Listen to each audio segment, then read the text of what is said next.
never duplicated, the greatest show under the world of outlaws.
Hello, race fans, and welcome for tonight's chase race number 4 at Iowa Speedway for the ExtremeMotorsports99.com NASCAR Xfinity Series. Hi, I'm Tanner Sharp here live on the OSR network, and besides me doing double duty, help me call a little bit of the action and doing all the button pushing is Mr. David Everly. David, welcome to Iowa Speedway. This is a short track. I don't know if you're familiar with this racetrack, but I think you're familiar with a track called Richmond. That is exactly what this racetrack is patterned after by Rusty Wallace, who had so much success at the Richmond International Raceway. And this track was built back in 2006, and it's hosted the NASCAR Camping World Truck Series and the NASCAR Xfinity Series ever since, and has put on some tremendous races for the last over 12 years. So this is a really fun racetrack, nice little short track for these guys tonight. But the crazy thing is, it's a daytime track, not a nighttime track. So with that being said, I tell you what, when I said daytime track, it means sun's going to be beating down on the racetrack, and it's going to be hot and slick out there. But before we talk about before we get to the drivers here tonight, Iowa Speedway, it has 12 to 14 degrees of banking in the corners of the racetrack, 10 degrees on the front stretch, and the back stretch, 4 degrees. And Iowa Speedway is a fun little short track, actually one of my favorite short tracks, ranking up in the ranks of iRacing, and as well as the NASCAR Xfinity Series on the sim, which I actually drove about a week ago here in the open setup races.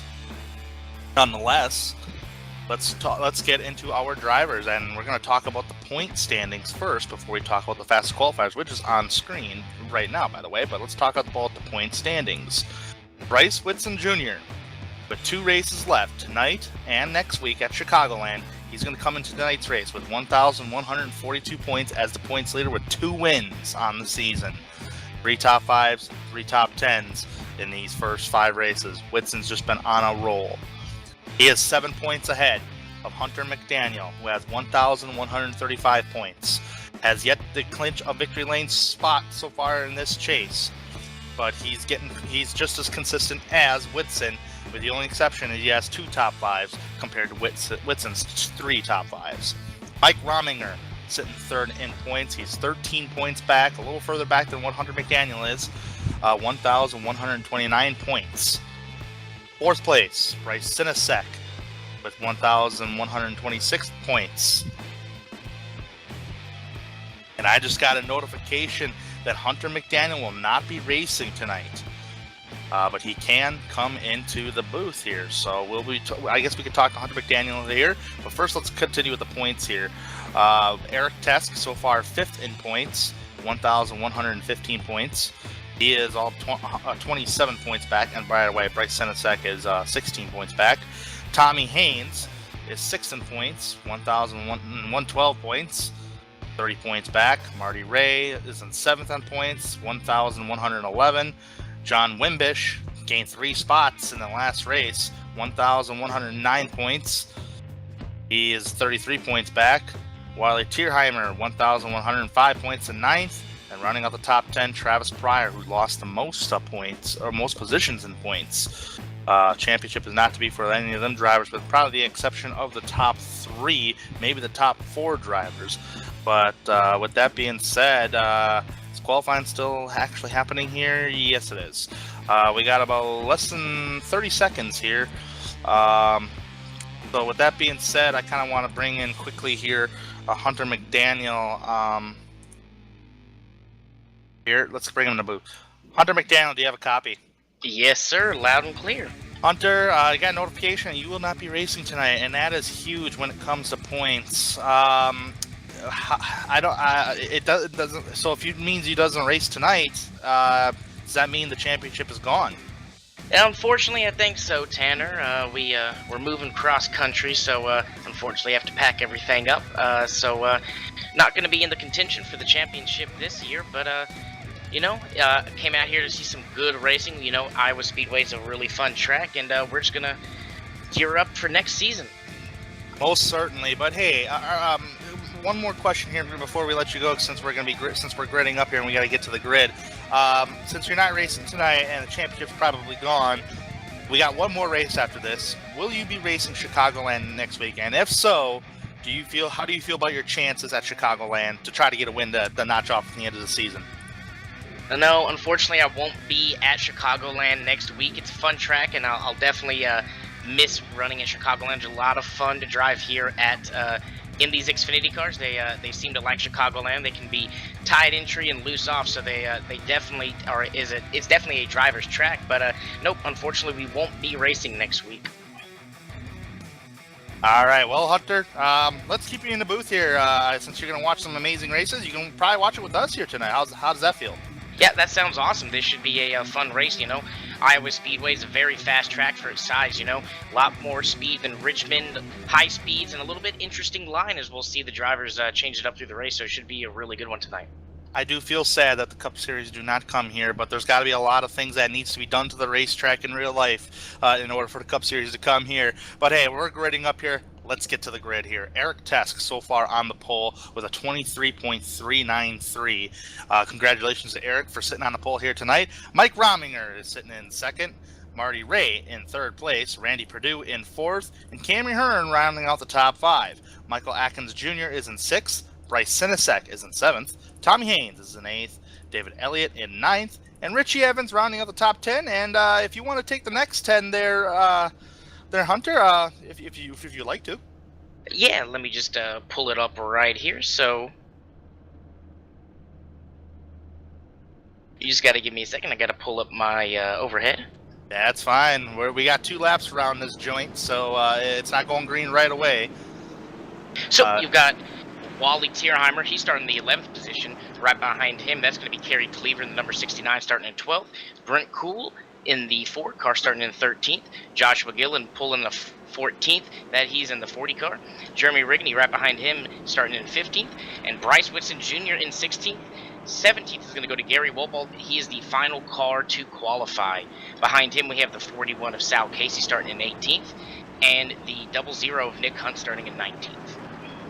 And there's Hunter starting at 20, but Hunter, you're up here in the booth here tonight, and Travis Pryor is going to take over that the 20th spot here. Robert David Ballantyne, 22nd. Andy Starcher, I do believe he's the off-track official. So we got about 21 drivers starting the race here tonight. 1 to go signal this time by. So the key to get around Iowa Speedway, and it's a day race, much different than what we do see here at night. And by the way, let's check our race analysis here. The weather out there, 77 degrees, but it's clear, so less clouds in the sky, which means warmer track temperature, 105 degrees. That's going to be the key thing right there for tires. Winds coming from the west at 3 miles an hour, 150 laps here tonight at Iowa Speedway. A little bit of a long race, but if we go green, we might get this done early, depending upon, I mean, it is short track racing, so we might see some cautions here and there. But hey, it is Iowa, and if you guys seen Iowa about a week ago, you'll know what I'm talking about, because we're going green here for the Extreme Motorsports 99.com NASCAR Xfinity Series Chase Race number 4. Here comes the pace car into pit road. Eric Tesk in the 96 on the pole. He's on the loud pedal. We're green flag. We're racing at Iowa. Tremendous start right off the bat for Eric Tesk as he's followed closely by Mike Rominger. Mike Rominger kind of threw it in there and made it stick really well. He wants a challenge for the top spot going down the back straightaway as they get off the 12 to 14 degrees of banking for the first time, entering turn 3 and 4 for the first time here tonight. Battle for the top spot. Rominger wants to lead that first lap. Is he going to get to the line? Yes, he will. The pole sitter will not lead the first lap. It's Mike Rominger. First side-by-side battle is between the number 2 of Michael Atkins Jr. and 67 of Cameron Hearn. That is going to be a battle for 4th spot. Looks like Atkins wants to get it, but Cameron Hearn not giving up without a fight here. And I must say, Hunter, you've got, you must say, ooh, Hearn actually hit the wall. Actually, that wasn't Hearn. Excuse me, that was Marty Ray that kind of slapstick the wall just a little bit. Maybe it was just a kiss. But Hunter, you have experience here at Iowa Speedway. How quickly does the groove change here in Iowa? Because usually when I'm out here, I always like that middle to high groove kind of right off the bat, regardless of the fresh tires. No, exactly. Just like you said, Tanner, the middle to high groove is definitely the dominant line here at Iowa, especially in turns 3 and 4. Being a day race, that might change the lineup just a little bit. They might have to slow the cars down so much with the lack of grip that we might see that bottom lane come into play. Time will just have to tell. We'll see that as the run goes on. But as you can see right now, most of the drivers electing to take that high groove in 3 and 4, a little bit lower groove in 1 and 2, a little bit more banking, able to get down there and really use the banking to their advantage. But the downside of that, it's going to definitely wear out their tires faster. As you can see, Mike Rominger going all the way down to the yellow line in turns 1 and 2. He really wants to get that corner speed and a good exit off. Now, you just got to be careful about those tires, because worn tires at Iowa is one of the worst things in iRacing. You can lose seconds off your lap times if you're not careful. Wally Tierheimer actually just lost a position, I do believe. David Elliott, and now he's under attack from the number 17 of Tommy Haynes. Haynes is on the bottom there into 17. Haynes is pretty quick, usually week in, week out. He's trying to make a move on Tierheimer for 9th, followed by Brent Kuehl. That is actually the first battle that I'm seeing, almost washing up the track on Tierheimer. No harm, no foul. I'm trying to see if anybody's moving through the field here. There is one driver that's kind of moving through the field since the drop of the green flag in the first 6 laps, and that's Travis Pryor in the number 81 car. Started 21st already, up to 13th. Right behind him, you got, surprisingly, Bryce Whitson. Usually Whitson qualifies up towards the front, but poor qualifying lap tonight here. And how important is track position at Iowa there, Hunter? Track position is going to be important anywhere. At Iowa, I wouldn't say it's as important as some other tracks where the groove is a little bit more narrow.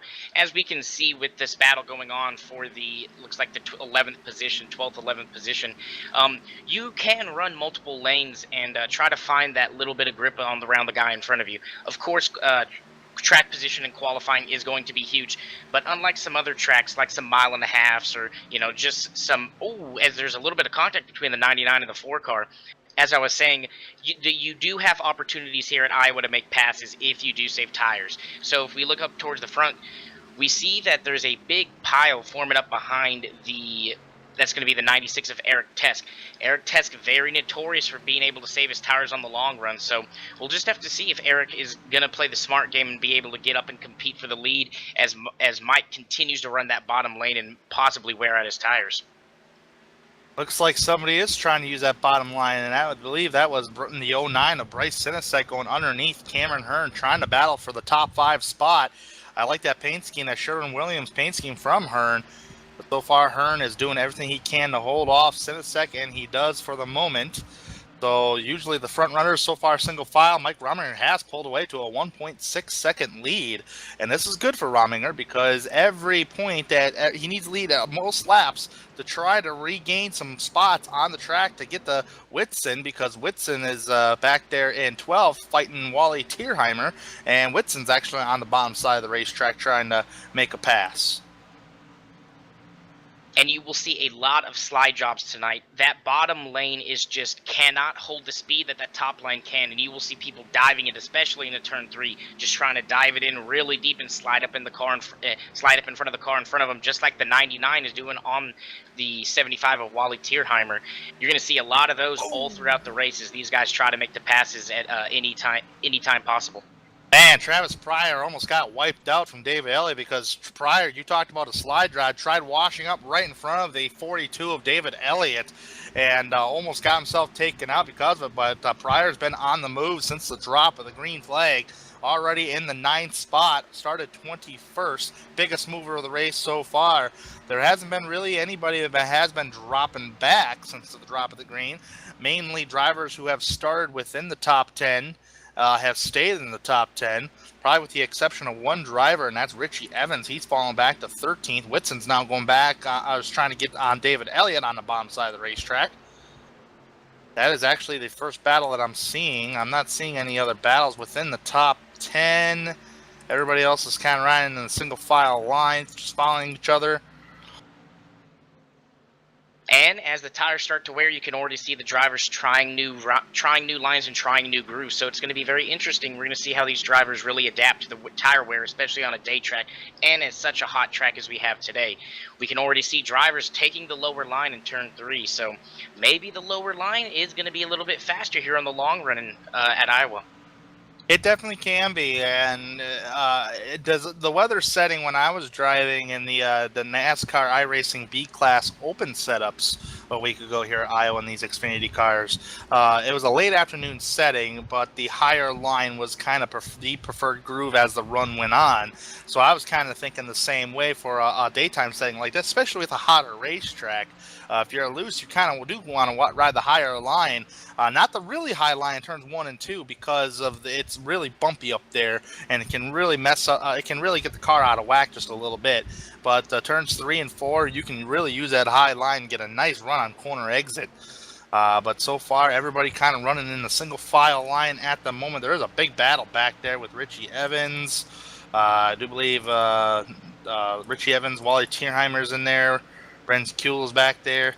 Otherwise, we got a battle with Cameron Hearn and Michael Atkins Jr., the 67 and the 2 car. There goes the 67 on the bottom side of the racetrack. Maybe trying to do a slob job. I don't know. He's going to try it right there. He's clear. Able to clear him. Able to clear him on corner exit. I didn't know. I thought Atkins would try to get the run on the corner exit, but so far you're right, Hunter. It's that bottom line that can work in an early stage here in this race. But I just wonder if the racetrack's going to change to where that bottom line ain't going to work anymore on a longer run, because we do know the track does change over time. Exactly. Couldn't have said it better myself. The track will change and these lines will move. These drivers will not be running this line late in the race as the rubber builds up and the heat builds up. So definitely going to be interesting to see. As we look back towards the race lead, we talked about Mike Rominger jumping out to such a great lead, almost a 2-second lead at the start. Now the 96 of Eric Tesk has broken away from third place Marty Ray, and he's starting to reel back in the 9 of Mike Rominger. He's running a little bit lower line than him in 3 and 4, so we'll see. I'm not entirely sure how long of a fuel run we are running here. I don't know if you have any insight on that, but the 96 of Eric Tesk looking very good on the long run as usual and starting to eat away at that lead down to 1.3 seconds now. 65% fuel load is what I'm showing. Not sure what's the approximate laps for that. I want to go on a limb and probably guess about 40 to 45 laps on the tank of fuel. That is approximately. Don't quote me on that. But that sounds about right. But I can be wrong. I've been wrong before. But nonetheless, these drivers are running pretty clean right now. Nobody really kind of pushing the issue. Mike Rominger has pulled out. Actually, he's lost his race lead to Eric Tesk a little bit. It is now down to a second. Tesk is now gunning for Rominger. was a second and a half. Now it's down to 0.9 seconds, 9/10 of a second back. So Tesk is he's pulled away from Ray and he's gunning down the race leader. We might have a battle for third place on hand between Cameron Hearn and Marty Ray, because Hearn was all over that back bumper on entrance of turn 3 between Ray or on Ray's back bumper. And we almost just had some contact between the two of Michael Atkins and the 09 of Bryce Sinisak. Bryce Sinisak tried the inside in turns 3 and 4 and got really tight and almost pushed up into the 2. That was some close racing. Luckily, the 09 backed it down and did not make contact with the 2, but that was very close racing, and it's just going to get closer and closer as these tires wear, and the tighter these cars are and the harder it is to make a pass.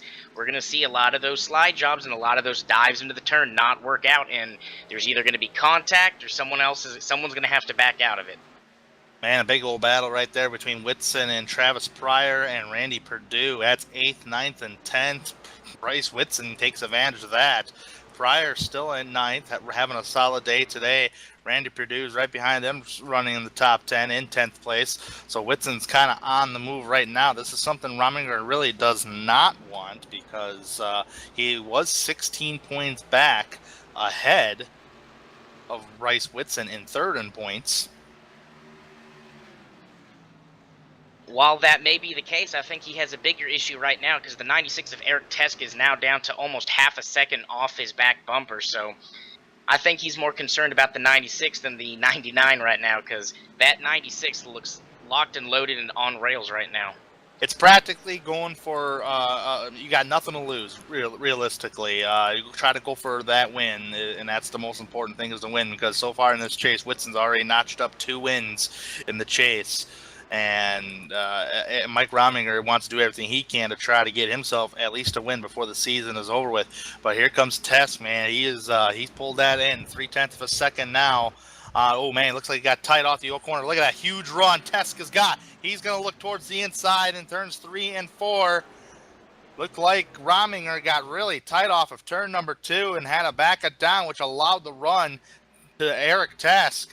Tesk has yet to lead a lap as the pole sitter here tonight, but it looks like he might regain that lead. Now he's up in the bumpy zone up there, not the kind of preferred groove. Looks like Rominger had a better exit than what Tesk did.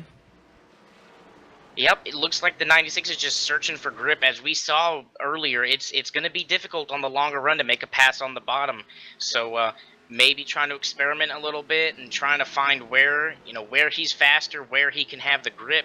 But I tell you, this little bit of battling going on is letting that 67 get ever so slightly closer to him. Actually, it has gotten, it is not about a second between the top 3 cars. Tesk really pressurizing the race leader of Mike Rominger.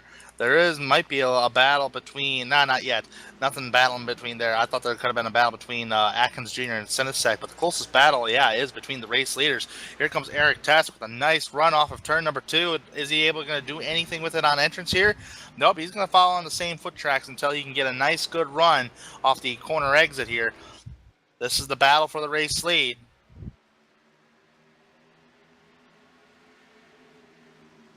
Looking towards the inside now in turns 1 and 2.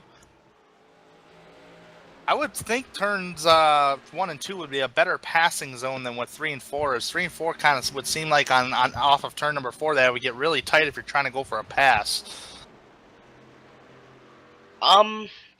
It really comes down to preference. I have seen drivers that really like to run the high lane in turns 3, set it up for 1 and 2 because they can drive it really deep into the turn and try to clear them there. And I've also seen it the other way, where some drivers like to run the higher lane in 1 and 2, a little bit out of their groove, get the run, and then dive it into 3 because it's a 1-lane track and they know that they'll have the entire bottom of the track open. So the cool thing about Iowa, there's definitely multiple passing zones, but it all comes down to driver preference and how their car's performing with the tire wear at the time. So far, it looks like Tesk has kind of saved a little bit of his tires, and right now he's not been able to get by Rominger just yet. but I mean, this could be a good opportunity to kind of just ride in line. But the longer you do that, the more you kind of pulled in Cameron Hearn, because he's right there now too. So we technically, they're not side by side yet, but we technically got a 3-car battle for the race lead, because the top 3 cars are only separated by 5/10 of a second for first place. Yep. And we do have a car on pit road, our first car on pit road. That's going to be the 10 car of Jeremy Rigney. I don't know if this is a scheduled stop, but if so, that's going to be 35 laps on tires for him. So maybe playing the fuel mileage game, not entirely sure. Ooh, he might have damage or sustained something, because he's long. He's down there for 25 seconds now, and that's not your average pit stop. But we got a battle for the top spot now. And I tell you what, Tess just kind of threw it in there, and now he's trying to get a good run on corner exit. A little tiny bit of contact. Wants that race lead. Tess finally leads the lap, but here comes Cameron Hearn to take advantage. He's on the bottom side of the racetrack. Opening up the door for Cameron Hearn right there. A little aggressive driving on the 96 part's going to allow the 67 to try to make a move, but nope, not going to be able to get there. He's going to have to back it down and fall in line for at least another turn. Ooh, I don't know if Rominger liked that, but nonetheless, he's going to have to settle for it, because right now he lost 2 spots because of that old deal last time by off of turn number 4, and now currently runs in 3rd spot. There's Cameron Hearn, who's having an excellent day so far today, trying to put a little pressure on Eric Tesk, and he's got a huge run. Tesk kind of pushed up, though. Did he hit the wall maybe a little bit? Not 100% sure. But looks like Cameron Hearn's going to go down to the bottom side of the racetrack. He will clear Tesk. Tesk might go for a crossover move. He definitely will. Coming to the start-finish line, and it's still going to be Eric Tesk at the line. Holy cow, what some great racing up towards the front. If only that was the last lap, that would have been amazing. But nonetheless, we still got a long way to go for that last lap to even come. Here comes Cameron Hearn off of turn number 2, trying to battle with Tesk.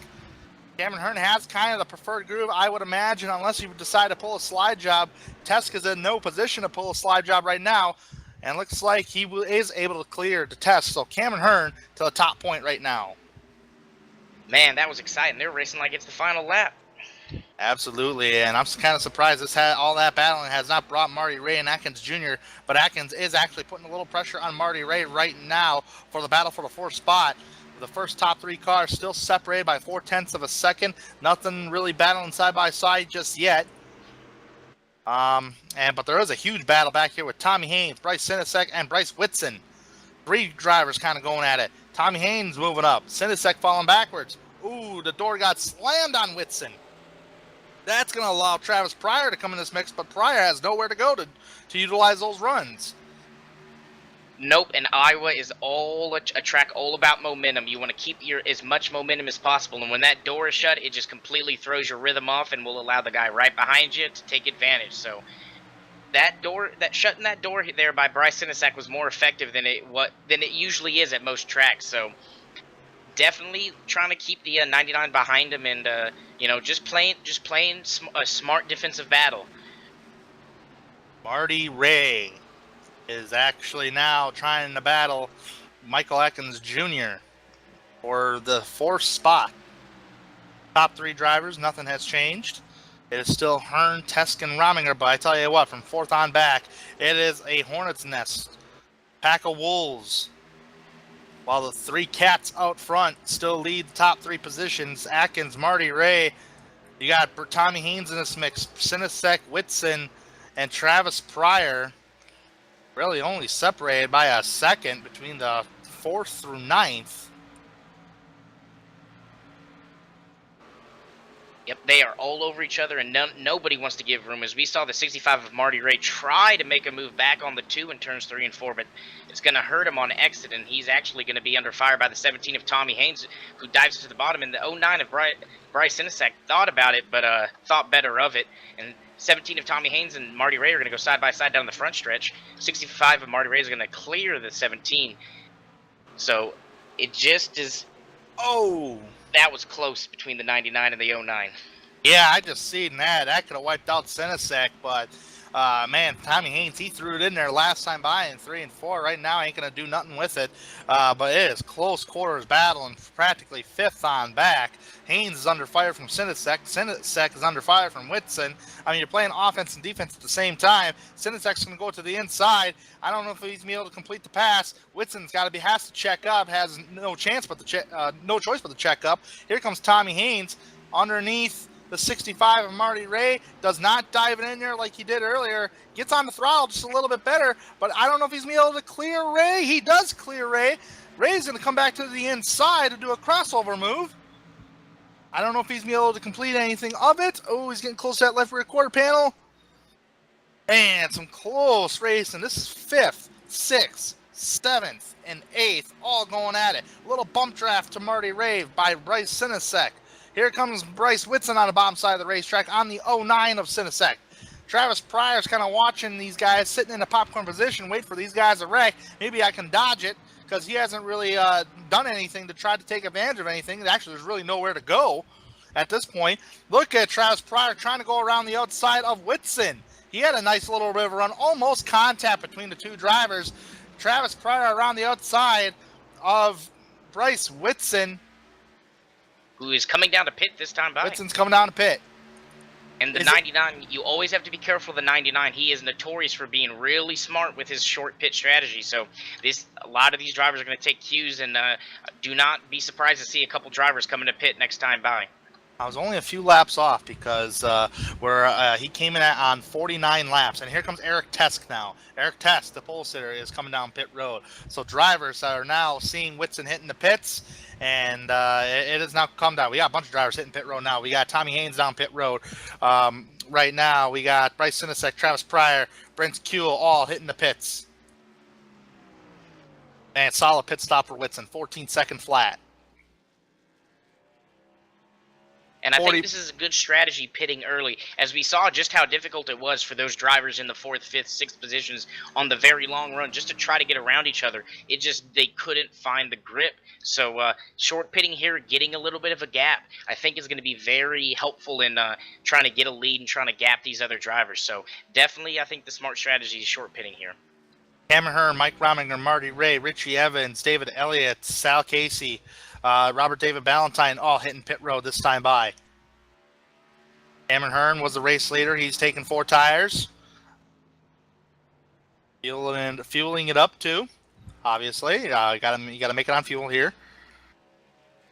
Michael, so the 2 drivers that have yet to make a pit stop here tonight, everybody else is pitted but 2 cars, Michael Atkins Jr. and Randy Perdue. Looks like Atkins is not going to come in pit road this time by, so this will mark 53 laps on a tank of fuel and tires.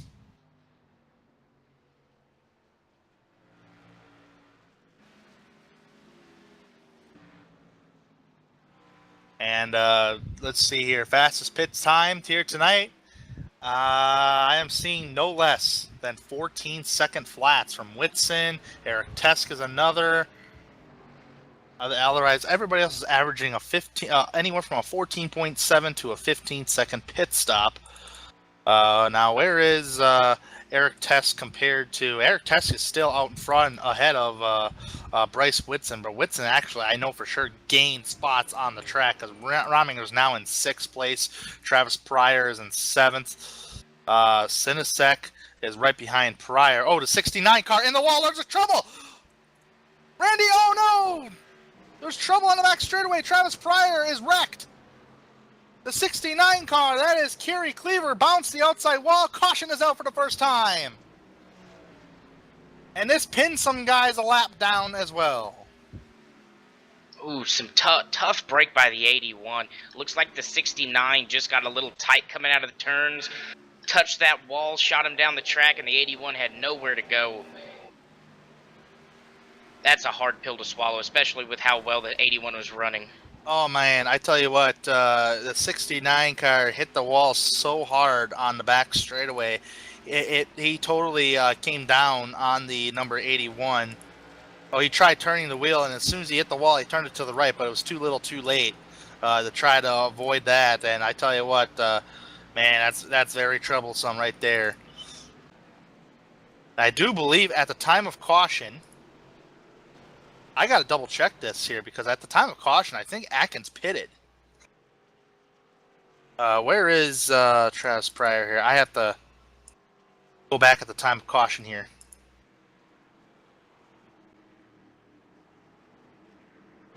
Caution right there. So where would have been? I'm trying to see where Atkins Jr. was on pit road at the time of caution. To where Randy Perdue, where was he at? He was already in the pits as well. So both drivers were in the pits at the time of caution.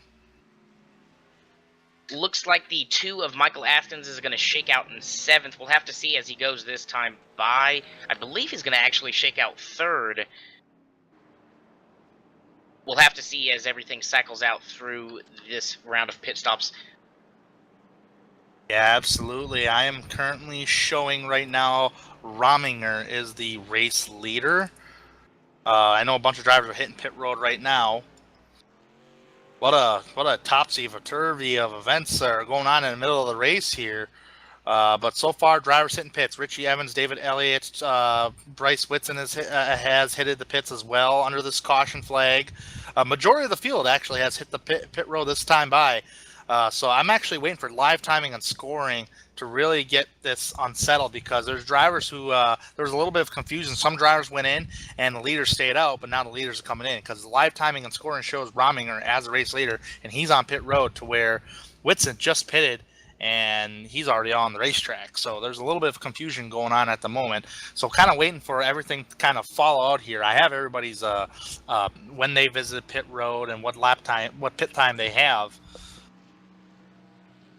Man, that's a crazy turn of events right off the bat here. Rominger's already setting away. He took 4 tires. So far, I've yet to see anybody take 2 sets of tires, and I don't think you would want to on a track like this. No, definitely not. Not at a track that eats the tires as much up as these. You're just setting yourself up for trouble on the long run. As we've seen, we went 58 or 55 laps under green flag conditions, so definitely wouldn't count on a caution. So yeah, 2 tires would not be preferable. As this Iowa likes to eat up and chew up tires and spit them right back out. Most definitely it does, and I do believe Whitson, these drivers, they took tires, but they're all behind the pace car here. Yeah, I'm a little confused on the lineup because before that caution came out, the 96 and both the 67 and the 99 were all in front of the 9, yet it's showing the 9 as the race leader. So definitely still some confusion as everybody sorts this out and we find out the correct lineup. Well, we'll definitely find out the correct lineup here. Live timing and scoring still shows me Mike Rominger as the race leader, but that might change here. I might have to see at the start-finish line here. Yeah, I'm showing Rominger as a race leader. If anything, everybody behind the pace car all the way to Rominger is going to have to take the wave around if this is the case. Because live timing and scoring shows that Rominger's out front and Sinasek is in second, but he's 54 seconds back. So I would assume everybody to where Mike Rominger is. Where's Rominger at? He's at the very tail end of the field, so it is showing everybody as getting a wave around. Technically, they were a lap down, and they're getting the wave around to come back on the lead lap. Wow, that's crazy. That wasn't seen at the time of caution, but me neither. So I don't know if that was an iRacing glitch or what, but it could be. It could have been. That's for sure. I know it can do that because usually when a caution comes out, the field is frozen. But if you this kind of happened to me this past Sunday night. I did a Charlotte truck race with another league, and I was a race leader. I came down pit road and the caution came out, and I actually beat whoever was the actual race leader that stayed out on the pit exit line, and I was ahead of them, which still made me in the top 5. So, but that is a little bit of a different scenario than what it is here. And looks like Rominger's he's really slow. All by himself. Looks like everybody's getting a wave around here. And it appears we're going to have David an extended Elliott caution. just crashed. Yeah, David Elliott just crashed under caution. What the heck happened there? Oh, he just spun it out. That that is very peculiar. Yeah, wow. And Crazy you know what? turn events. Looking at the replay, that car just breaks loose. I don't see it slowly coming loose or anything. Just right as he goes through the pace car, it just turns on him. Okay, so it is the one to go signal, but they're not telling the drivers to double file it up according to iRacing. So here we go. Bryce Sinisek is scored as the race leader. Marty Ray in second. Atkins Jr. in third. Tommy Haynes is in fourth. Brent Kuehl is in fifth. Josh Gilliland is in sixth. Randy Perdue in seventh. Cameron Hearn eighth. Eric Tesk is in ninth. Bryce Whitson is rounding out the top 10. Richie Evans is in 11th. Tierheimer is in 12th. 13th, Ballantyne. 14th is in Elliott. Mike Rominger's scored is 15th now. And the drivers who are on old tires, who did not stop under this caution flag, was Sinisek, Ray, Haynes, Kuehl, and Gillen. All did not stop under this caution flag. Green flag. Well, now all bets are off. The field is all mixed up. We've got new tires mixed with old tires. Anything goes at this point. It's kind of get what you can get and kind of settle in and let this craziness settle itself out. Looks like it kind of did get settled out here. I was just flabbergasted by the timing and scoring during that whole range of caution. But here we go. Michael Atkins Jr., who's got the fresher tires than Murray Ray, he's going to go by. Atkins is going to go by Ray with a no competition right there due to the fresher tires. Yes, he is, and he's going to already set his sights on the 09 of Bryce Sinisek. He has 5-lap fresher tires, so I don't expect Bryce to be able to put up much of a fight. Looking just through the field, the next person with the freshest tires is going to be in 7th place. That's Cameron Hearn, as we saw him pit. Him and Eric Tesk both pit at the same time. Him, Eric Tesk, and the 99 of Bryce Whitson. So all these guys are all on equal tires. We'll see if they can work their way through the older tires and get up there and contend for the race lead again. Atkins is going for the race lead, and realistically, that caution flag really played in the hands of Atkins because he was the leader on pit road at the time of caution, and now he's going for the race lead. No competition for Sinisek. Sinisek cannot hang on to the fresher tires of Atkins, so puts Atkins out front. Yes, it does, and that's going to put a lot of cars in between him and the former leader of Cameron Hearn and Eric Tesk. So Michael Atkins needs to, make sure that he's calm. He's got older tires than those guys, so just run your line. He doesn't have a lot of competition. Everybody's got older tires between the two of them, so he needs to be smart here and save his tires and run a smart race, and he should be able to pull away on the long run, but only time will tell if he can do that. How much is the difference between 1 lap older tires? Because according to my scoring here, Atkins actually has 1 lap older tires than what Cameron Hearn does. Because you got to remember, a majority of the field did stop under that last caution flag. So I'm not sure how much of a lap of tires is really a big difference or a small difference or not even a difference. Cameron Hearn really trying to eat up these guys, trying to get through traffic here. Same as Eric Tesk, same as Bryce Whitson. Hearn is going underneath Kuehl, and which he does get the position on him. And going back to what you were saying, Tanner, 1 lap of tires can make all the difference, especially if you ran it fairly hard and tried to make a pass. A track like Iowa, just like we were talking about earlier, just chews up tires. So 1 lap can be the difference, a world of difference. We watch the lap times, and these drivers are dropping at least 1/10 a lap. So just one lap can make the world of difference on to who's leading or who's in second or who's losing time in third. Most definitely is. Atkins currently still out front. Sinisek is in second. Marty Ray in third.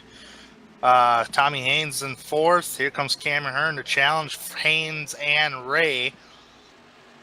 There is a field of cars running single file in the back, but they're not battling for position. First side-by-side battle looks like will happen between Hearn and Haynes. Brent Kuehl's under fire from like 3 different cars here. Holy cow, that is number 96 is back there. The number 41, who's a 41 car? That's Sal Casey. He's a lap down though. Here comes Whitson on the bottom of Eric Tesk. Cameron Hearn is getting by Tommy Haynes. It's going to be very difficult for the 99 of Bryce Whitson to make that pass on the 96, especially with the 41 less than the car length ahead of the 96. He's going to really have to work those tires if he wants to make that pass. As we actually see the 96 trying to get around the lapped car of Sal Casey, as right in front of them, Tommy Haynes trying to take that step back from Cameron Hearn, not able to make it work, and he's going to have to try to settle in right behind him. Oh, Tesk just pulled right in front of Sal Casey, man. Almost got clipped in the bumper there. Tesk is hanging on pretty good right here. He's followed closely by Whitson. Whitson's kind of just following Tesk.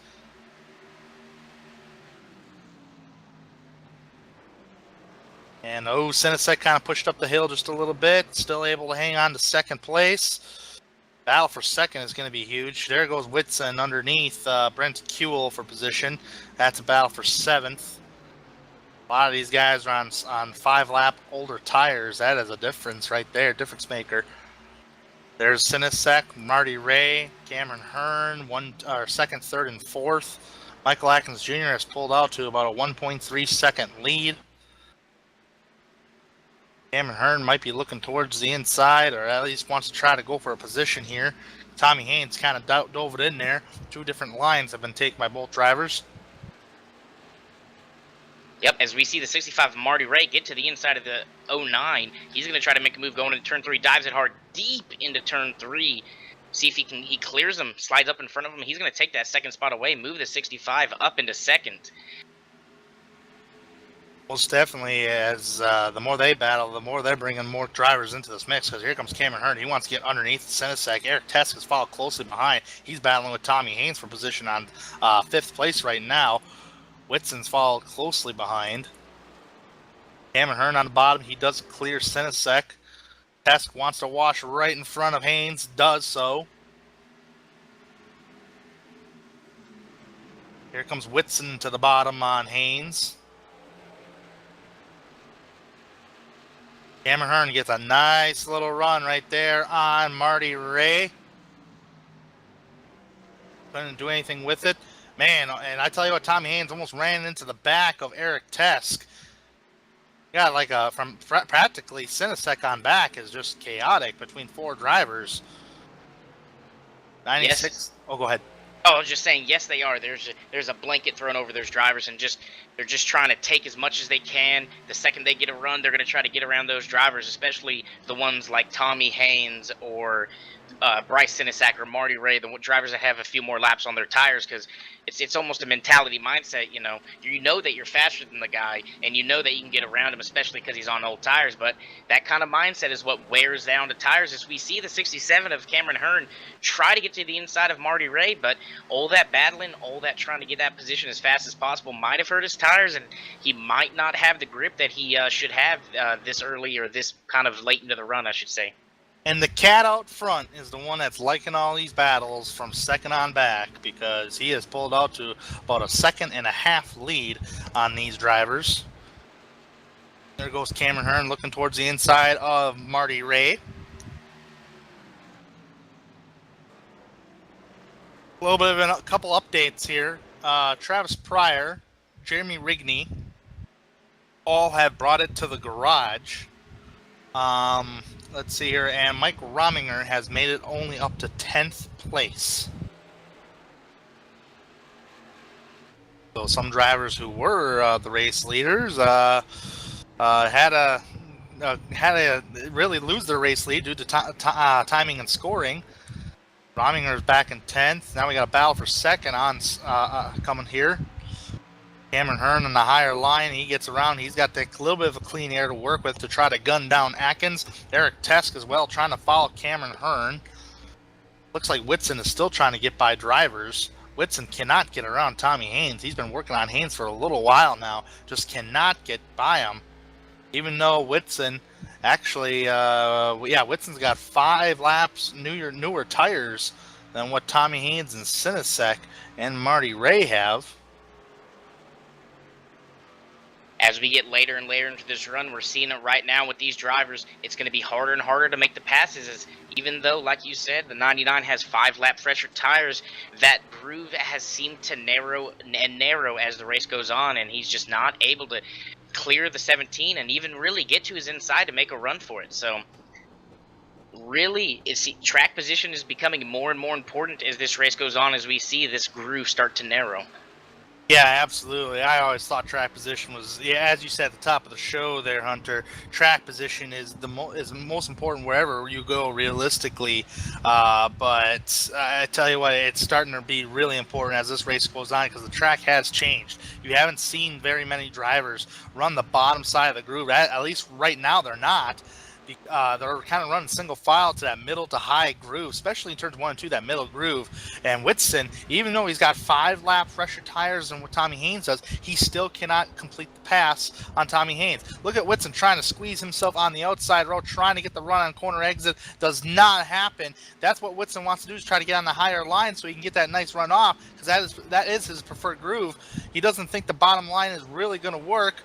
Oh, we got really close to the left rear quarter panel of Tommy Haynes.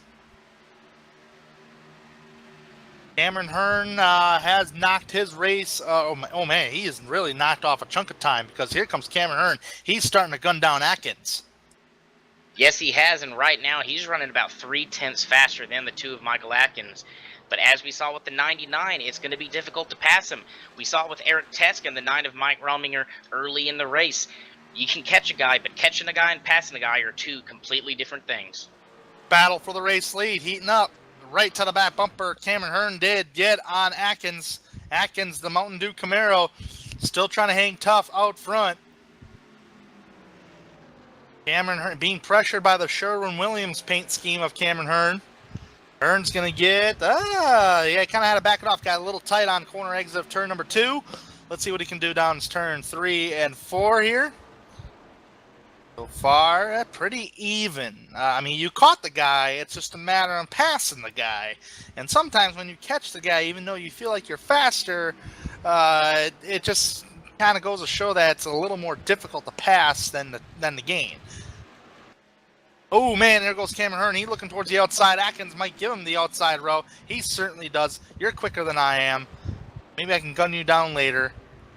Actually, he's pitting. Atkins is pitting right now. Wow. Very interesting. We haven't seen a driver go 60 laps. I think the furthest that we saw was 55 laps on tires. So this is a very interesting strategy move. If he can make it on fuel, maybe try to play the fuel mileage game and try to outlast all these guys, get a big enough gap. We'll just have to see how this shakes out.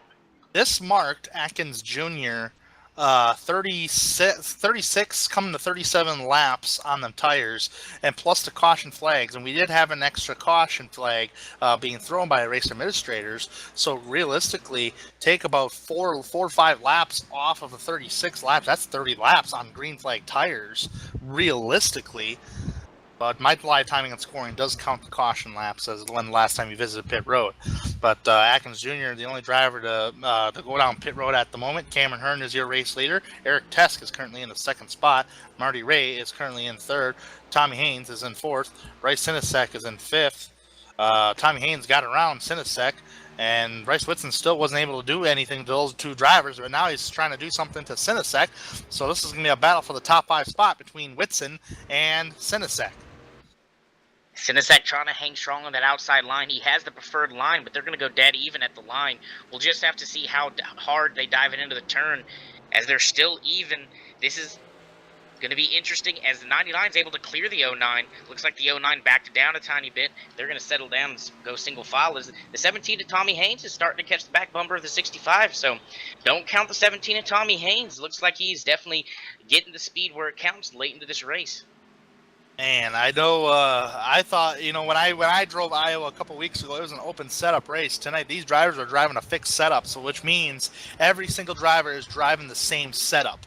It's just a matter of how well you take care of your tires. But I've always felt like that I was better on the older tires. Even though I knew there was drivers like that had 2-lap fresher tires than I did, I was still able to keep it in the top 5 and it still run it there. So this kind of goes to show Tommy Haynes, he's fourth. He's got older tires than what Whitson has, and Whitson's actually been having a difficult time getting around Tommy Haynes.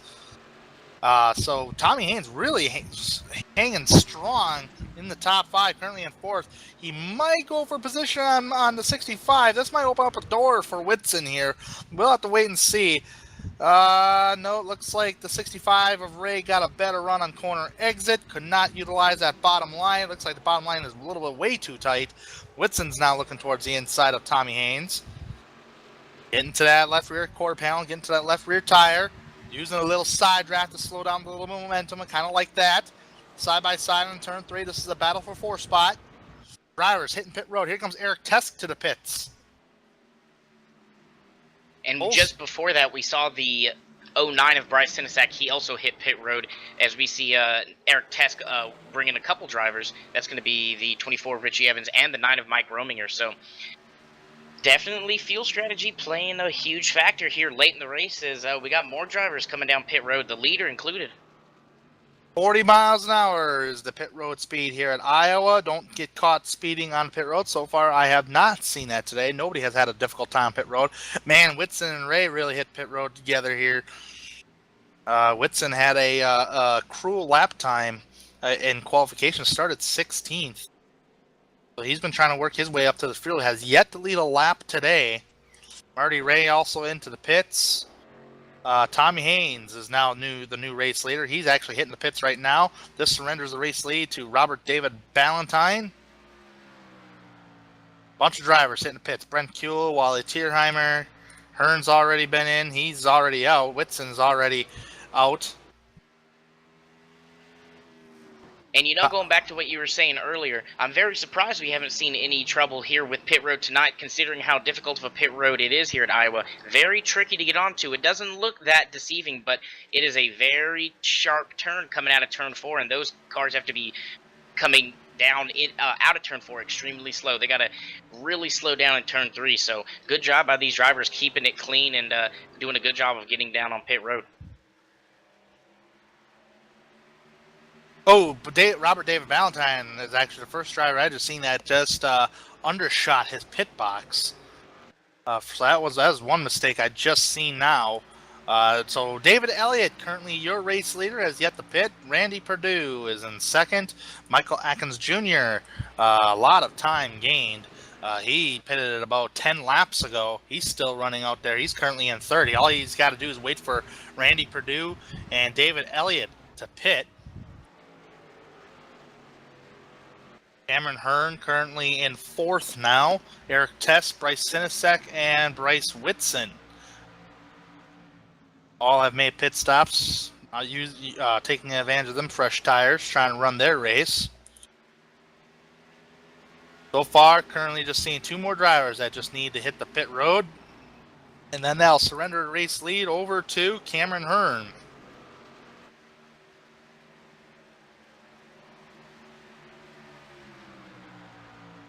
And we'll have to see the 2-car, how well he can manage his tires, because he's sitting at about 7 seconds, maybe a little bit less, maybe right around 5-6 seconds from the 67 of Cameron Hearn.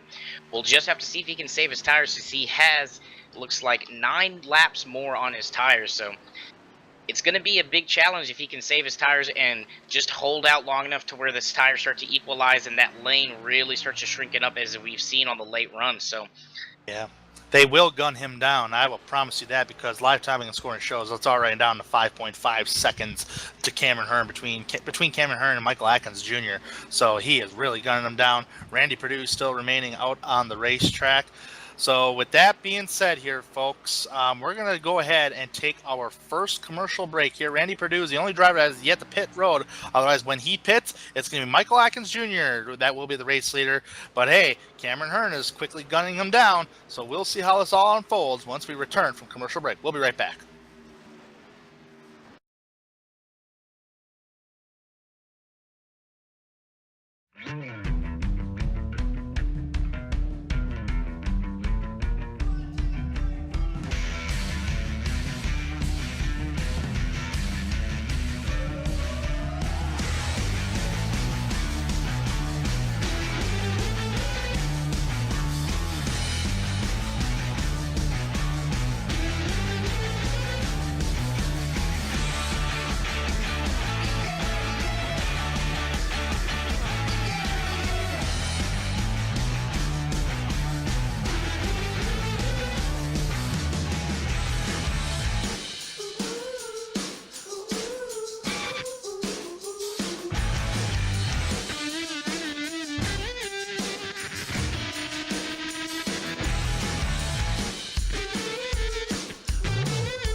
Don't let your first date be your last. Visit People Against Distracted Driving at PADD.org.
Welcome back to Iowa Speedway for chase race number 4 of the Extreme Motorsports 99.com NASCAR Xfinity Series. And as I said before, Randy Perdue did make a pit stop and that handed the race lead over to Atkins Jr. And now Cameron Hearn, he was gunning down Atkins and just blew by Atkins with no competition. Now already pulled out a second from second place Atkins Jr. in about 2 laps. And joining me in the booth here tonight is Hunter McDaniel, who was unable to race here tonight, but still able to call the action here at Iowa. And we've seen some tremendous great racing and even at times hard to pass moments here in Iowa there, Hunter. Oh, it's been an amazing race, and you said it perfectly. Just some really hard racing.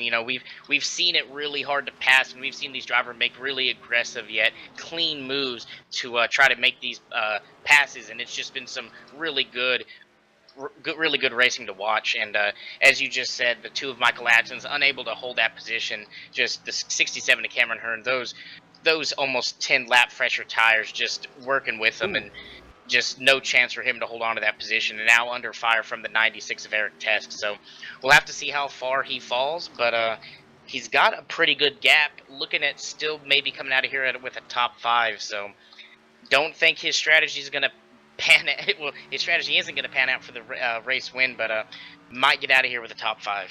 Marty Ray just blinked the pit road, and he grabbed 4 fresh tires, and he is out and away. Maybe a little early for Ray to make a pit stop, but hey, he's out there with the freshest tires at the moment. So, and the longest so far on tires is Atkins, 30 laps. Everybody else is anywhere between 21 or 22, 23 laps. Or 24 laps, excuse me, because Eric Tesk is on 24 laps since he last visited pit road. Whitson's 23, Bryce Sinisek's 26, Richie Evans is 24, and so is Rominger. Rominger's still trying to make up them positions from that unfortunate turn of events caution flag that we had. But Cameron Hearn has already busted out to almost practically a 3-second race lead, according to my timing and scoring. Eric Tesk is 3.5 seconds back. Actually, here comes Randy Perdue now on the number 2 of Atkins Jr. Now, Atkins, number 2 car here. This is not for position with Randy Perdue. Randy Perdue is a lap down. Atkins is in second, but here comes Eric Tesk, so we will see a battle for second place heat up here. Yeah, and we saw that the 2 of Michael Atkins maybe fought a little bit more than he wanted to with the 5 of Randy Purdue. So that's as we almost to the 96 almost gets into the right rear of the 2. The 2 car shut the door on the 96. He's playing extremely aggressive defense here, trying to do anything he can to try to maintain that position. But I don't think he's gonna be able to hold out for much longer. Yeah, I mean, you're on old tires and you slam the door on somebody like that, man. I understand you're just trying to protect your position. You know, almost contact between the two. I don't know if that was a little bit of watch of the racetrack saying, "Hey, man, what the heck?" Or did he really get tight off the corner? It looked like he just got tight off the corner there as he was trying to make the pass, because it's been a while. Because we did see later in run and later in the race, it is harder to utilize that bottom line of the racetrack. Now Exactly. Go ahead, Hunter. Well, I was just going to say exactly. You know, we saw our only caution of the night so far in that exact scenario. Well, not the exact scenario, but we saw a car, the 69, get really tight off of turn 2, hit the wall, and come down. So turn 2 definitely doesn't seem to be the one place where you want to try to make a pass. It's extremely tight, and everybody's running down low. So 96 needs to be smart here because he's dragging the 99 into view, but he's going to get to the outside of the 2 car. He's going to get that preferred lane. We'll just have to see if he can make it work in turns 3 and 4. He's going to have the run going down the backstretch, going to lead the nose into turn 3. They're going even in the middle of 3 and 4, but he's going to have that run, and he's going to be able to clear him coming down the front stretch. So move the 96 of Eric Tesk up into second, and the 99 of Bryce Whitson trying to compete for third right now as he goes to the inside of the 2 car. And I don't know how wise it is to block, even though you got guys who are on the fresher tires or are faster at the moment. That could have been the disaster off of turn number 2. But yeah, Atkins just lost 2 spots to Whitson and Tesk. Whitson has actually caught Tesk due to that battling between Tesk and Atkins. And Atkins is just doing everything he can to try to get a win before the season. He's practically just kind of racing for honor as one driver that would be Bryce Whitson, who's going for a championship, and you got Tesk right there. I do believe he's going for a championship as well, but I don't think Tesk is in the points for a championship. Speaking of championship, we do see Whitson in 3rd place, but the driver that I do believe that's going to be second in points is Mike Rominger, in the number 9, still struggling, still in back there in 7th place. It is a much different car than what he was running when he was out towards the front. And does the handling of the race car literally change that much there, Hunter, to where you have a great car and you're out front like that, or you're sitting in the top 3 and you feel like you have a great car and all that, all of a sudden you find yourself back in traffic and it's not the same car as you were driving when you were in the top 3? Oh, most definitely, Tanner. And, you know, a lot of that, while it is the car and the track, you know, it's a whole combination of things. The driver, the car, and the track. Everything's going to change as the race goes on. It's up to the driver to try to adapt to it. You know, some tracks, some drivers are better to adapt it to than others. You know, sometimes the track, as it changes, just starts to fit some drivers' driving styles.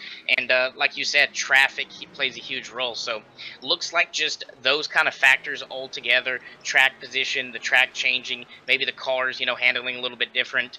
You know, all those factors add up, and it can just be a huge detriment. And a car that's flying high and running the fastest lap times at the beginning of the race can, you know, fall back in the pack and just kind of get stuck in the mud and never be able to make their way back up through the pack. Eric Tesk and Bryce Whitson battle for 2nd place brewing up right now. Whitson had a look at one point to the inside, could not complete the pass. That was down turns 3 and 4 about 2 laps ago. As Whitson still trying to follow the same tracks as Eric Tesk. Cameron Hearn has pulled out to a 5-second race lead, and according to the timing and scoring here on when they last visited pit road, these drivers are going to have to pit again with the exception of Marty Ray, but who is a lap down and running the fastest lap out there on the racetrack. Actually, the fastest driver in the top 10 is still Cameron Hearn. When I say fastest laps, Marty Ray on fresh tires ran a 24.494. 2 laps ago, Cameron Hearn was running 24.9s, to where everybody else in the top 10 was running 25s. So that is huge. That just means you're saving your tires, or Cameron Hearn's doing something, not abusing the tires whatsoever. But nonetheless, yeah, last time by Cameron Hearn, 24.982. Eric Tesk and Whitson, 25 flat, so only a tenth off of the race leader. Yep, and it's a much different ideology when you're running in the lead than when you're running in second and third. Some drivers like being in the lead. They think it's easier to be in the lead. Some drivers think it's easier to be in second. But 67's out there all by himself. In clean air, not battling with anyone. Only has to worry about lapped cars every so often. He's able to run a very consistent, very smooth line every single lap, and we're able to see that. He's not deviating from his line. He's doing basically the same thing every lap, and it's really paying off on the long run. We look back at the 96 of Eric Tesk and the 99 of Bryce Whitson. They're having to react to each other, and that's causing them to not only wear their tires, but just have slower laps in general. So just the combination of those two things really contributes to the faster laps that we're seeing from Cameron Hearn. Pit stop should be beginning soon. It's just a matter of when you time your pit stop. Just so far, I'm not seeing anybody hitting pit road just yet, unless they do believe they can make it to the end of this thing. Kind of questionable about Bryce Sinisek. It's been 43 laps since last visit of pit road, and this is a 150-mile race, so actually he might be able to make it, because we're going to be coming down to 10 laps remaining in this race as of right now. Actually 11 to go right now for Cameron Hearn. As we see a big battle going on for the 5th place position is Mike. Oh, they're going 3 wide coming out of turn 4. That's going to be the 24, the 09, and the 9. The 09's going to take that position away from the 24. The 9 poked his nose in there in the center of 3 and 4 and tried to take advantage of their battling, and he is going to take advantage of it a little bit. He's going to get to the inside of the 24 going down the backstretch. That was some close driving. They'd been battling for about a lap and a half.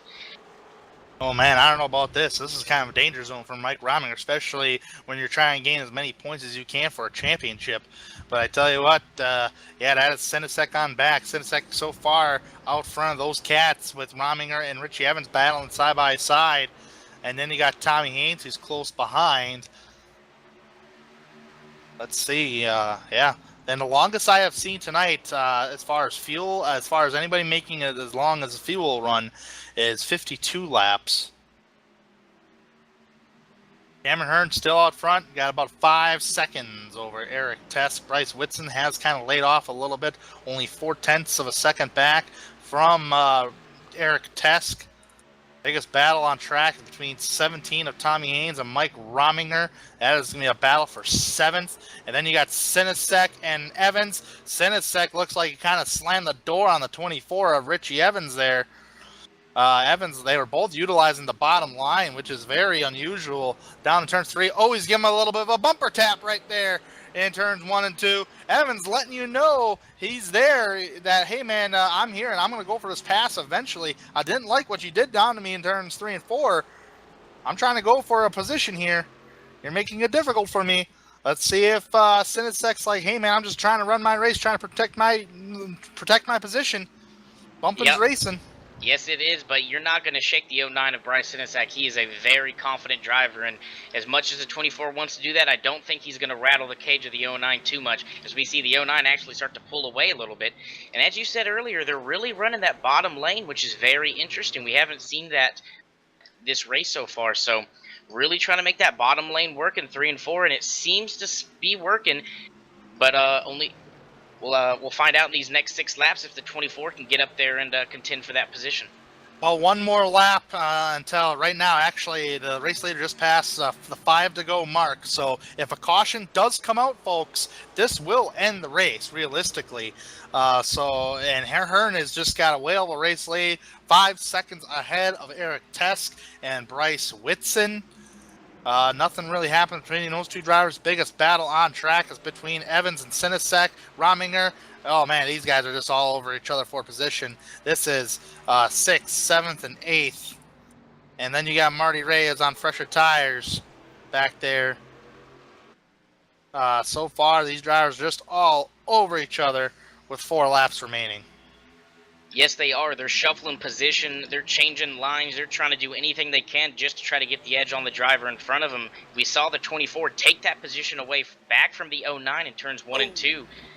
Not sure if the 09 maybe used up his stuff. We see the 17 go all the way up high. Man, he makes it stick as they go a little bit 3 wide, a little bit of contact. They're still bumping and banging. Wow, I can't believe they settled that out as they're still side by side going into turn 1. As much as I wanted to say, tires are smoking, sheet metal dragging, and we're still racing, none of that is really happening, but we're still beating and banging with just 3 laps to go. Back here for 7th, 8th, and 9th. It is go time here with only 2 laps to go. There's no saving tires. There's no being nice. It's all take and no give. They're gonna be pushing as hard as they can these final 2 laps just to try to get as much as they can.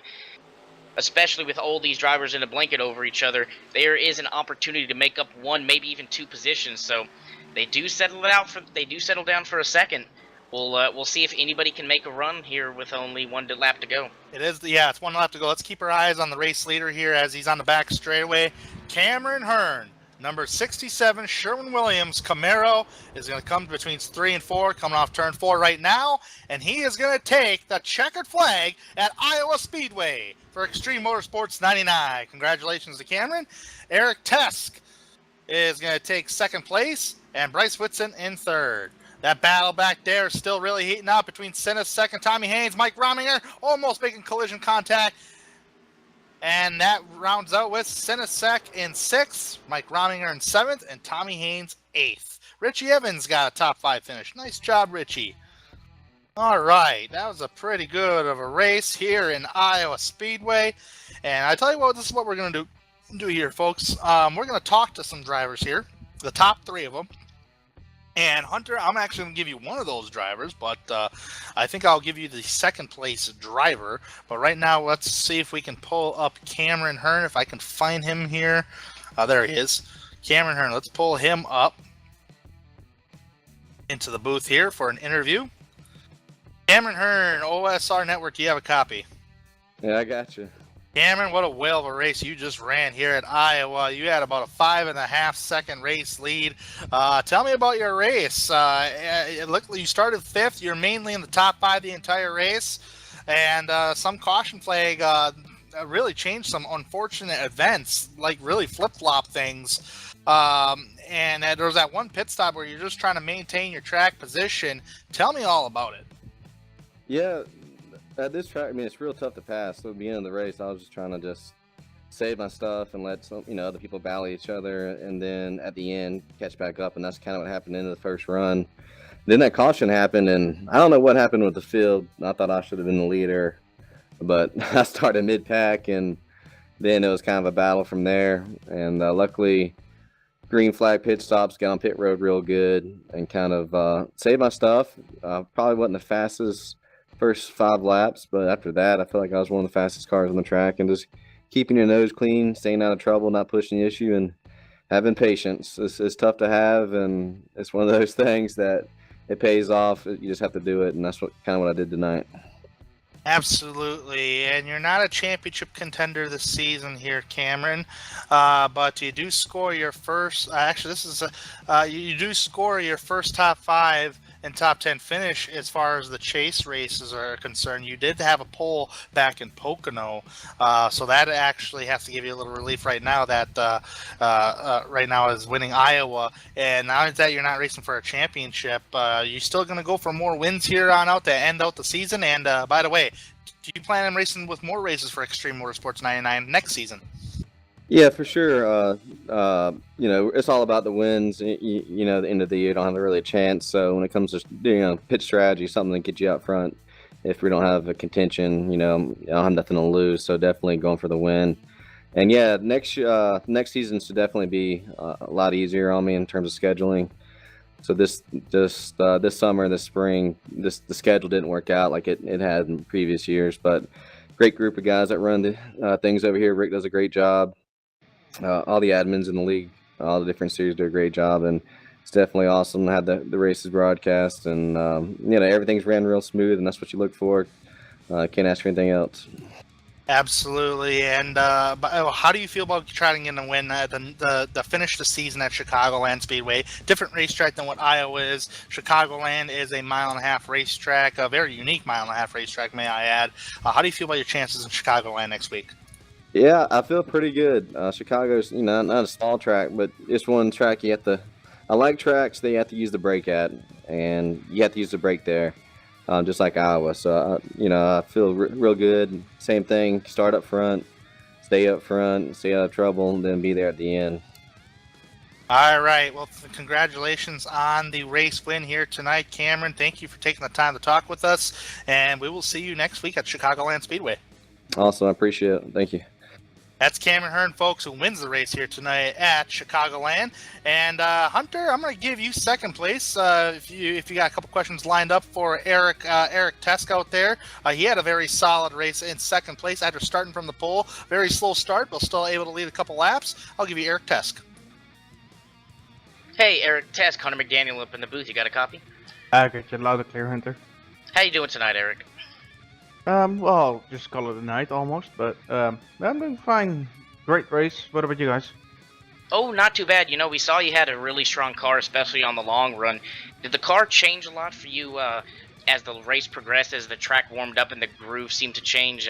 We saw you really dominant in that first half of the race, and then it seems like that last run you couldn't quite catch the 67 on the long run. Did the track or the car, did something change that really made it difficult to maybe close down that gap on the long run?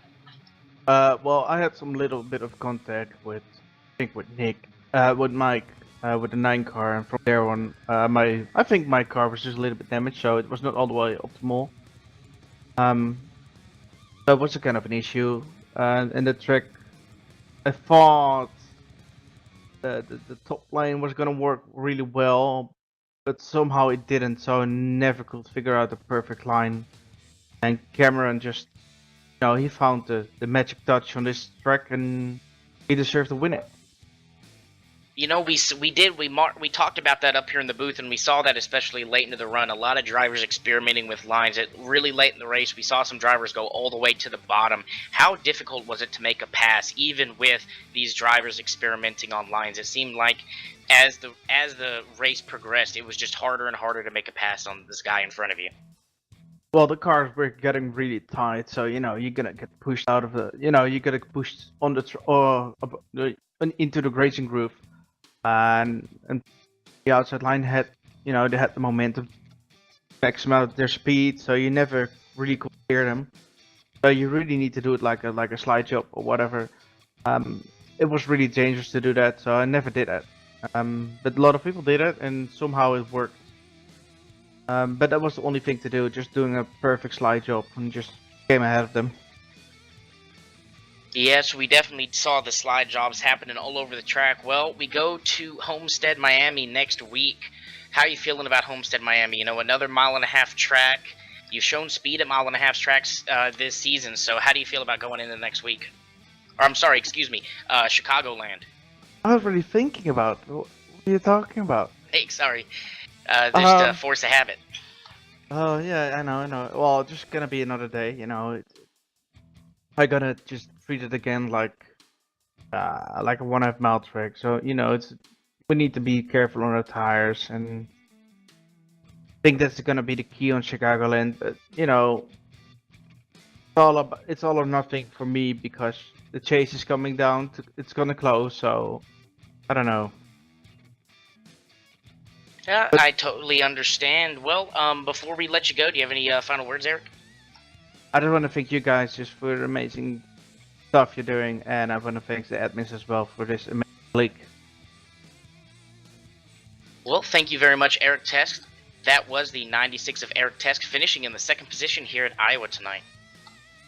Yep, sir, and good job on Eric Tex's part. But I tell you what, let's go down to third place, who was trying to get second place away from Eric Test, and that was Bryce Whitson, who had a tough time getting through some cars here tonight. And Bryce Whitson, up here in the booth here, you got a copy. Yes, sir, Tanner. How you doing? Doing all right, watching a great race, but man, I tell you what, Bryce, first and foremost, man, you started deep in the pack. Sure, you could probably afford it and all. Well, maybe you couldn't, but realistically, you had a hard time getting through some drivers there tonight, even when you had the freshest tires. Tell me about the passing and the way the car changed for you tonight. Yeah, Tanner, I just kind of hosed it on my qualifying lap and ended up having to start way back in the field. And, Iowa's just a tough track to pass on. I mean, it's a little short track, and like I said last week, it's a tough track to pass on. And my goal was to keep it clean all race. Didn't want to lose those bonus points for a clean race, and in the end, I needed to be ahead of Mike Rominger, Bryce Sinisak, and Hunter McDaniel, and we accomplished our goal. So, it was a tough night, but it was fun. It most certainly was, for sure. And talk about that one pit stop where everything kind of flip-flopped the field a little bit, because you were one of the early go-getters to go down pit road to try to gain some track position, and all of a sudden the caution comes out. Was there a lot of confusion as a driver in the cockpit on where drivers should have been at that time? Not really. It was just one of those unfortunate deals that iRacing has on occasion, where the pace car came out and everyone on the lead lap pit, and it caused a really big confusion. Just kind of one of those deals. It's okay. The admins got it worked out, and we went back racing. All right, Bryce. Here we go. Here's a more of a serious question as far as championship is concerned. You got a comfortable gap from second place right now. I can tell you that much because the points just got updated here. And I tell you what, you got one more race at Chicagoland Speedway. Now, I don't want to say that you're locked for the championship as soon as you start the race, because usually we're kind of getting about 20, 21 guys, 22 guys every single week for this Xfinity series. How do you feel about your chances walking into Chicagoland, and what's the game plan when you walk in that race? Are you going to try to go for a win? You're going to try to take it easy? What's the game plan for Bryce Whitson?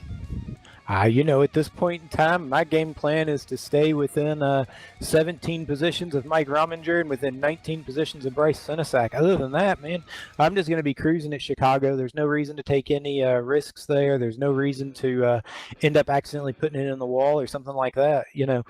At this point in time, just kind of, points race for the last race of the season. And if we get put in a position to get a top 5, a top 10, even a win, I'll take it. That's all I was looking for tonight. And, that's kind of why I didn't push it with Eric there's just no reason, we've been doing well this whole chase, and no reason to risk it over a single position. Bryce, it's always been a great time to talk with you. Every time we do get a chance to talk with you up here in the booth, and I tell you what, you've been having a very competitive season this year. An average finish was 6th place. That's just phenomenal as far as points is concerned. And I'd like to thank you for taking the time to talk with us. Congratulations on at least getting the top 3 finish tonight after starting 16th. And best of luck to you next week in Chicagoland and for that championship.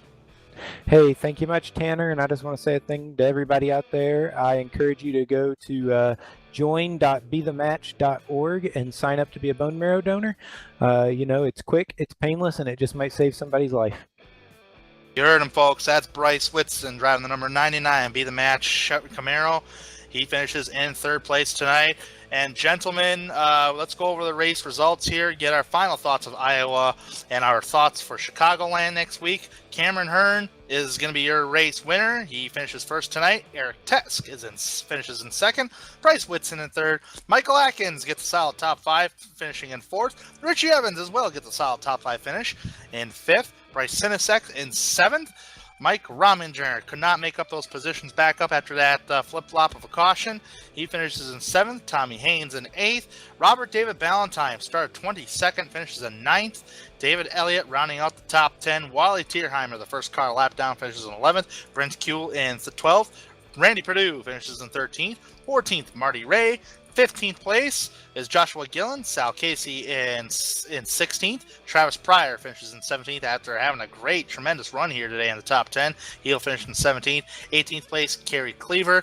Jamie Rigney in 19th. Rounding out the top 20 was Gary Wobolt, and I'm only showing 19 cars that took the green flag. Nick Hunt, Hunter McDaniel, and Andy Starcher, the 23 drivers who did not take a lap today. And Hunter, that was a great, phenomenal Iowa race. One of the cleanest races I've seen in a while here in Iowa. Your thoughts on today's race? Yeah, without a doubt, Tanner, it was a great race. We saw some really hard racing, especially with, as a car, as we heard it from some of the drivers, that wasn't behaving the best. We heard it from Eric Tesk saying that the car was extremely tight, especially on long runs. So to have such a clean race with only one caution just really shows the testament to how talented these guys are out here. And we saw some really hard racing. We saw some pretty dramatic racing, especially with the points shaken up. And we see that the 99 of Bryce Whitson gets a huge jump in the points going into the final race. 17 points ahead, not insurmountable.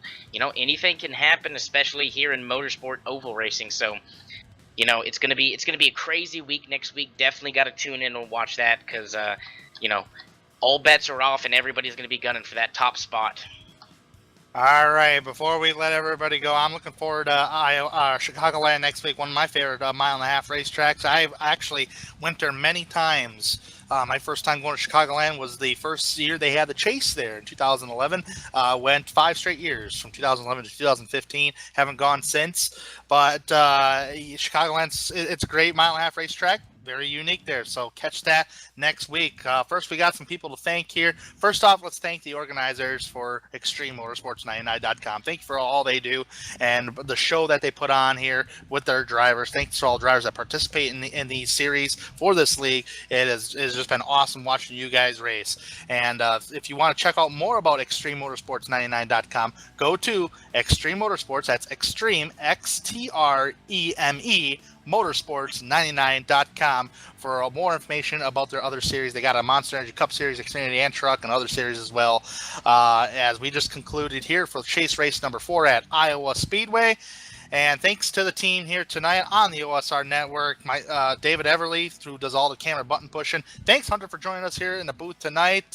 Very unfortunate couldn't race tonight, but hopefully you can get back on out there next week. If not, maybe we might see you in the booth next week.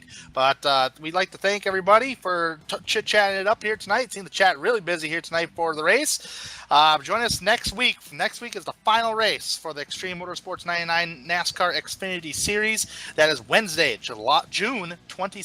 Wednesday, June 27th, 8 p.m. Eastern, Chicagoland Speedway. We will conclude for the championship between Bryce Whitson and Mike Rominger. That is the top 2 drivers that are realistically eligible for the championship. That is next week, June 27th at 8 p.m. Eastern.